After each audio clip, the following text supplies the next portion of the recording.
Nega mevali ekinlarda barglar sarg'ayadi? Mevali daraxtlarda barglarning sarg'ayishi o'simlik sizga biror bir muammo haqida signal berayotgandan darak beradi. Videoni boshlashimizdan oldin bizning YouTube sahifamizga obuna bo'ling va har qanday kasallik uchun Grows ilovasidan foydalanishni unutmang. Mevali ekinlarda barglarning sarg'ayishining birinchi sababi bu azot yetishmasligi. Barglar och yashil yoki sariq tusga kiradi. O'sish sekinlashadi. Ikkinchi sababi temir tanqisligi, ya'ni xloroz. Yosh barglar sarg'ayadi, tomirlari esa yashil holatga keladi. Uchinchi sababi noto'g'ri sug'orish. Suvning kamligi ham, ortiqligi ham ildiz faoliyatini buzib, barglarning sarg'ayishiga olib kelishi mumkin. To'rtinchi sababi kasallik va zararkunandalar. Zamburug'li kasalliklar, hasharotlar yoki ildiz zaharlanishi barg rangiga ta'sir qiladi. Beshinchisi tuproq muammolari.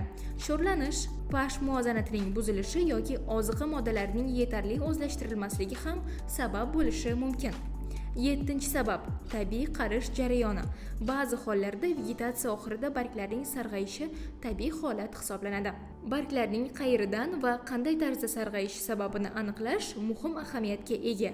Muammoni erta aniqlash va hosildorlikni saqlab qolish uchun hoziroq ekiningiz barglarini suratga oling va Grows ilovasiga yuboring. Bir zumda javoblar va yechimlarni qabul qiling. Yana qanday mavzularda agrokontentlar tayyorlashimizni xohlagan bo'lardingiz? Izohlarda savol va fikrlaringizni yozib keting.